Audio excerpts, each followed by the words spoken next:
IVF చికిత్సలో 25% భారీ discount, free doctor consultation, free ultrasound scan, logo launch, Andro max advanced male infertility centre ను కూడా ప్రారంభించారు. Commercial tax scam లో కీలక పరిణామం చోటు చేసుకుంది. ఈ వ్యవహారంపై 1400 కోట్ల స్కామ్ పై రాష్ట్ర సర్కార్ అసెంబ్లీలో చర్చించబోతోంది. ఇప్పటికే 5గురిపై కేసు నమోదు చేసిన సిసిఎస్ పోలీసులు సోమేష్ కుమార్ వ్యవహారంపై ఆధారాలు సేకరించారు. 75 మంది పన్ను చెల్లింపుదారుల వివరాలు ఆన్లైన్లో కనిపించకుండా చేసినట్టుగా తేల్చారు. పన్ను ఎగవేతకు నిందితులు సహకరించినట్టుగా గుర్తించారు. మరికొందరికి నోటీసులు కూడా ఇవ్వబోతున్నారు. అసెంబ్లీలో చర్చ తర్వాత అరెస్టు జరిగే అవకాశం ఉంది.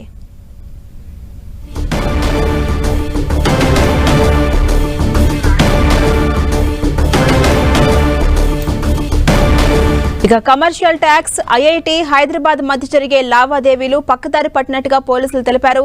హైదరాబాద్ ఐఐటి సాఫ్ట్వేర్ లో సమాచారాన్ని స్పెషల్ ఇనిషియేటివ్ వాట్సాప్ గ్రూప్ కి చేరేలా ఆదేశాలు ఇచ్చారని చెప్పారు. ఆ గ్రూప్ లో మాజీ సీఎస్ సోమేష్ కుమార్ ఉన్నట్టుగా గుర్తించారు. తెలంగాణ బేవరేజెస్ కార్పొరేషన్ పన్ను ఎగవేత ద్వారా కమర్షియల్ ట్యాక్స్ కు 1000 కోట్ల నష్టం జరిగిందన్నారు. ఈ కేసులో మరికొందరికి సిపిఎస్ పోలీసులు నోటీసులు ఇవ్వబోతున్నారు.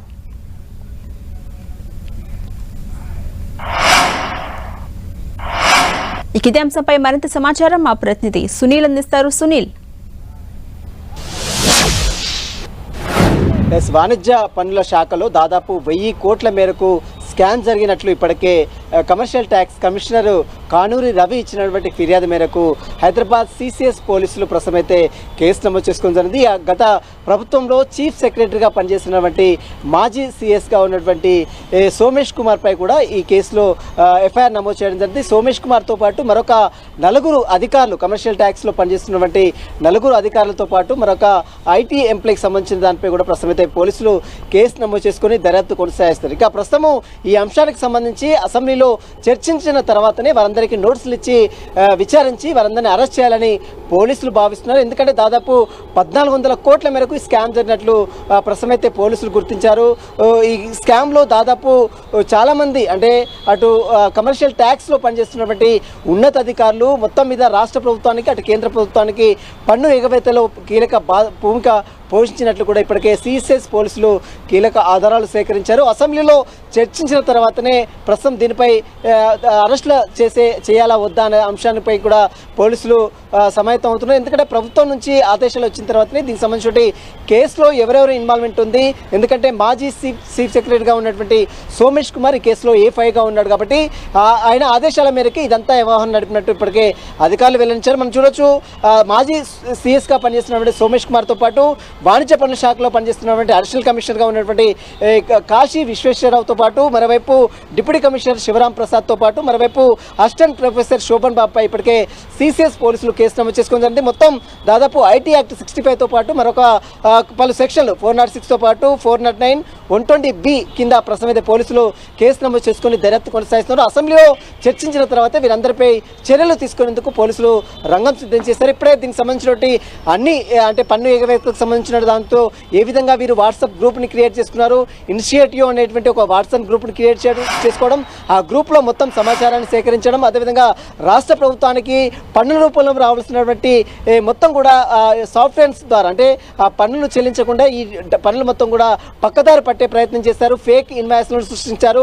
వీటన్నిటికి సంబంధించిన ఎవిడెన్స్ అన్ని కూడా ఇప్పటికే సిసిఎస్ పోలీసులు కలెక్ట్ చేశారు. కాబట్టి వాటికి సంబంధించిన దాంట్లో రాష్ట్ర ప్రభుత్వం నిర్ణయం తీసుకున్న తర్వాత ఈ కేసులో, ఎందుకంటే పెద్ద పెద్ద అధికారులు, ఐఆర్ ఆఫీసర్స్ ఉన్నారు కాబట్టి దీంట్లో మరి ప్రభుత్వం జోక్యం చేసుకుని అసెంబ్లీలో చర్చించిన తర్వాతనే వీరందరిపై కూడా చర్యలు తీసుకున్నారని మాత్రం పోలీసులు చెప్తున్నారు. ప్రస్తుతం అయితే 5 పై ప్రస్తుతం పోలీసులు కేసు నమోదు చేసుకుందంటే అందులో A5గా మాజీ చీఫ్ సెక్రటరీగా పనిచేస్తున్నటువంటి సోమేష్ కుమార్తో పాటు ప్రస్తుతం అడిషనల్ కమిషనర్గా ఉన్నటువంటి వాణిజ్య పన్నుల శాఖలో అడిషనల్ కమిషనర్గా పనిచేస్తున్నటువంటి కాశీ విశ్వేశ్వరరావుతో పాటు మరోవైపు ఐటీ విభాగంలో పనిచేస్తున్నటువంటి శోభన్ బాబు ప్రొఫెసర్గా ఉన్నాడు.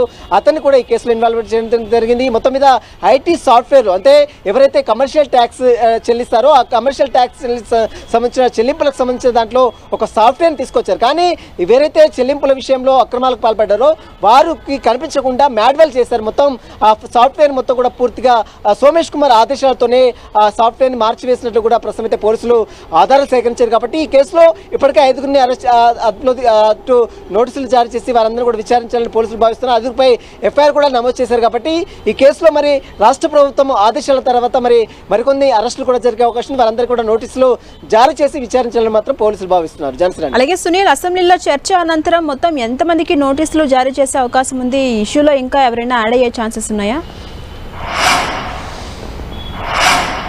ఖచ్చితంగా, ఎందుకంటే రాష్ట్ర ప్రభుత్వం దృష్టికి ఈ అంశాన్ని తీసుకువెళ్లాలని అటు పోలీస్ శాఖ కూడా భావిస్తుంది. ఎందుకంటే ఇందులో చాలా పెద్ద పెద్ద అధికారులు ఉన్నారు, చాలా చీఫ్ సెక్రటరీ, గతంలో చీఫ్ సెక్రటరీగా పనిచేసినటువంటి అధికారులు ఉన్నారు. మరోవైపు కమర్షియల్ ట్యాక్స్ ఎంతో రాష్ట్రానికి సంబంధించిన పన్నుల శాఖకు సంబంధించిన అధికారులు అందులో ఇన్వాల్వ్మెంట్ ఉంది. కాబట్టి వారికి సంబంధించిన ఎంక్వైరీ మొత్తం కూడా పూర్తిగా నిష్పక్షపాతంగా జరగాలి. కాబట్టి రాష్ట్ర ప్రభుత్వం అనుమతి తీసుకొని దీన్ని అసెంబ్లీలో చర్చించిన తర్వాతనే అధికారులు చర్యలు తీసుకుంటామని మాత్రం ఇప్పటికే సిసిఎస్ పోలీసులు చెప్తున్నారు. అసెంబ్లీలో చర్చకు వచ్చిన తర్వాత ఈ అంశంలో చాలా మందికి ఇప్పటికే 5గురిపై మాత్రం కొన్ని సెక్షన్ల కింద కేసు నమోదు చేసుకున్నారు. కాబట్టి 5గురితో పాటు మరొక కొంతమందిని కూడా ఈ కేసులో ఇన్వాల్వ్మెంట్ చేసే అవకాశం. వారు ఇచ్చినటువంటి సమాచారం మేరకు వారందరూ కూడా ప్రస్తుతం 5గురు అధికారులు ఎవరైతే మాజీ చీఫ్ సెక్రటరీగా ఉన్నటువంటి సోమేష్ కుమార్తో పాటు, అదేవిధంగా వాణిజ్య పన్నుల శాఖ అడిషనల్ డైరెక్టర్గా ఉన్నటువంటి కాశీ విశ్వేశ్వరరావుతో పాటు శోభన్ బాబు, వీరందరికీ నోటీసులు ఇచ్చి విచారించాలని సిసిఎస్ పోలీసులు భావిస్తున్నారు. కాబట్టి త్వరలోనే అసెంబ్లీలో చర్చ అయిన తర్వాత వారందరికీ కూడా నోటీసులు ఇచ్చి పోలీసులు అయితే విచారించాలని చూస్తున్నారు. Thank you Sunil.